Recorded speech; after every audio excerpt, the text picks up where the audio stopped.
Hey,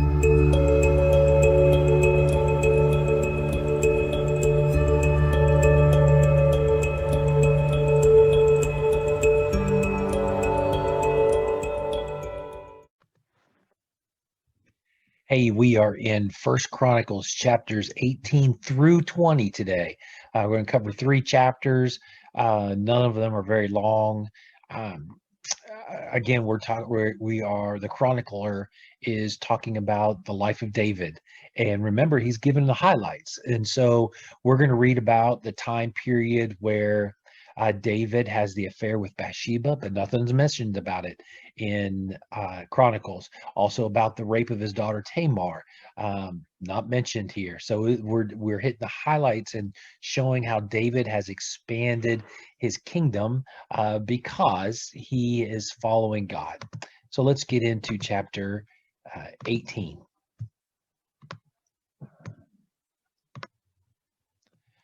In the course of time, David defeated the Philistines and subdued them, and he took Gath and its surrounding villages from the control of the Philistines.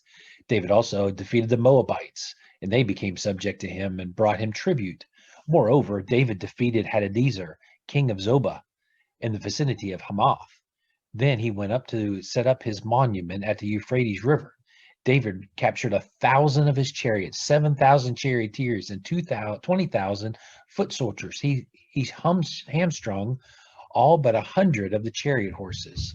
When the Arameans of Damascus came to help Hadadezer, king of Zobah, David struck down 22,000 of them.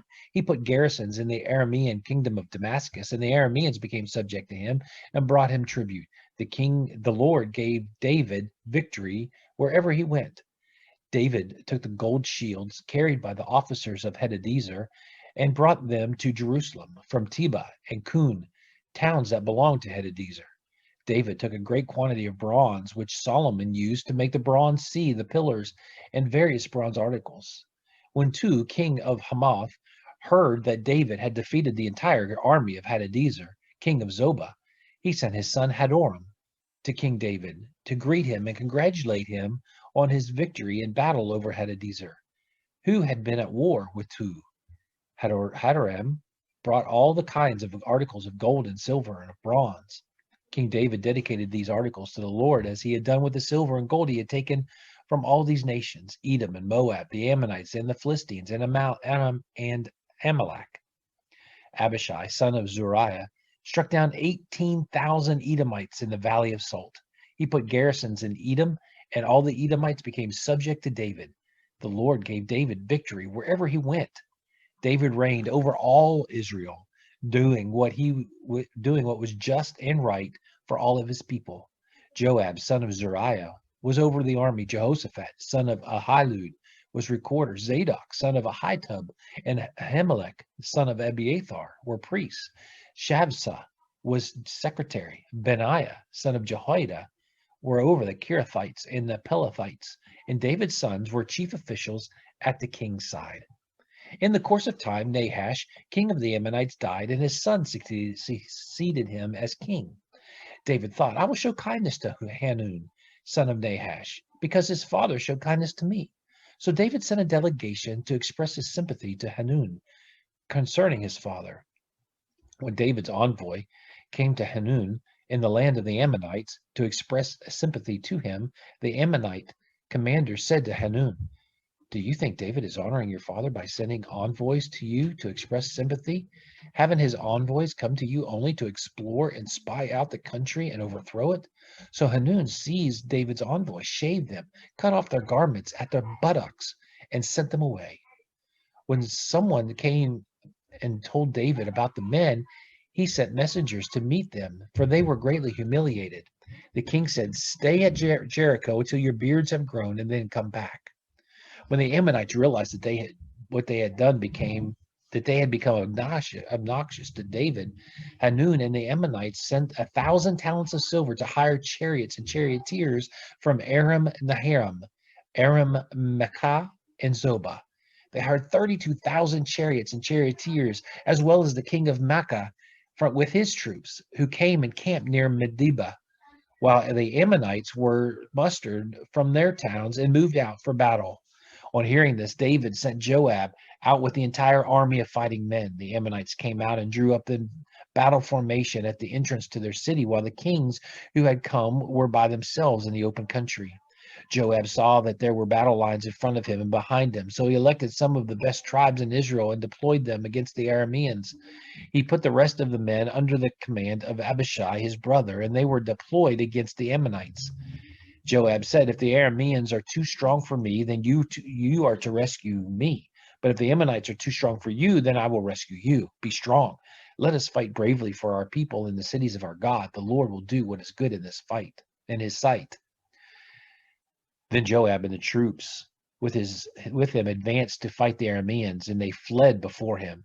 When the Ammonites realized that the Arameans were fleeing, they too fled before his brother Abishai and went inside the city. So Joab went back to Jerusalem. After the Arameans saw that they had been routed by Israel, they sent messengers and had Arameans brought from beyond the Euphrates River, with Shophak, the commander of Hadadezer's army, leading them. When David was told of this, he gathered all Israel and crossed the Jordan. He advanced against them and formed his battle lines opposite them. David formed his lines to meet the Arameans in battle, and they fought against him. But they fled before Israel, and David killed 7,000 of their charioteers and 40,000 of their foot soldiers. He also killed Shophak, the commander of their army. When the vassals of Hadadezer saw that they had been routed by Israel, they made peace with David and became subject to him. So the Arameans were not willing to help the Ammonites anymore. In the spring, at the time when kings go off to war, Joab led out the armed forces. He laid waste the land of the Ammonites and went to Rabbah and besieged it. But David remained in Jerusalem. Joab attacked Rabbah and left it in ruins. David took the crown from the head of their king. Its weight was found to be a talent of gold, and it was set with precious stones, and it was placed on David's head. He took a great quantity of plunder from the city and brought out the people who were there, consigning them to labor with saws and with iron picks and axes. David did this to all the Ammonite towns. Then David and his entire army returned to Jerusalem. In the course of time, war broke out with the Philistines at Gezer. At that time, Sibbecai, the Hushathite, killed Sappai, one of the descendants of the Raphites, and the Philistines were subjugated. In another battle with the Philistines, Elhanan, son of Jair, killed Alami, the brother of Goliath the Gittite, who had a spear with a shaft like a weaver's rod. In still another battle, which took place at Gath, there was a huge man with 6 fingers on each hand and 6 toes on each foot, 24 in all. He also was a descendant from Rapha. When he taunted Israel, Jonathan, son of Shimeah, David's brother, killed him. They were descendants of Rapha in Gath, and they fell at the hands of David and his men. So let's just take a look at David's kingdom now. Look at the green, how it has expanded and grown all the way up here to the Euphrates River. It's gotten huge, and as we talk about the things that were taking place, here's Jerusalem right here. This is the city that David is living in. This is where David has built his tent, where the Ark of the Covenant is at. So when he mentions 2 priests, there's 2 priests because one priest is in Jerusalem and one priest is in Gibeah, where the tent of Moses is still at. So we have 2 acting priests because there are 2 places of worship that have been set up for the Israelites. Notice here's Gath. Gath. This is where all this trouble is coming from. The thorn in their side of the Philistines. But remember, David ran to Gath, or to Gath. When he was in trouble.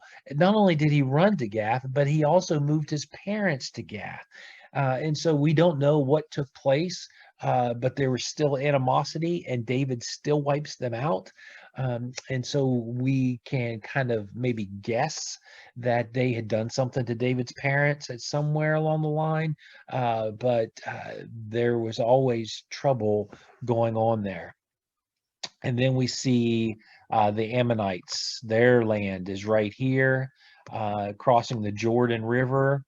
and the battle lines are crossed right there, and we see those taking place.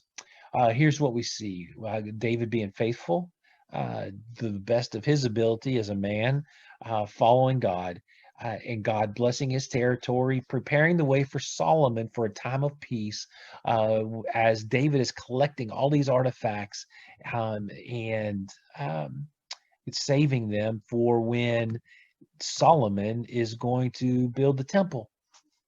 And so great things are being planned. The country is expanding, and here one final interesting thing is that when they're going to battle, they're surrounded in this text, and they don't even act like they're going to lose. It just says, "Hey, if it looks bad, you come to my defense. If it looks bad for me, you come to my come to your defense and my defense. We'll go back and forth if we need to." But there was no hint that they thought that one or the other was going to lose. They knew they were going to win. There was confidence. We can have confidence when we follow the Lord. Have a great day.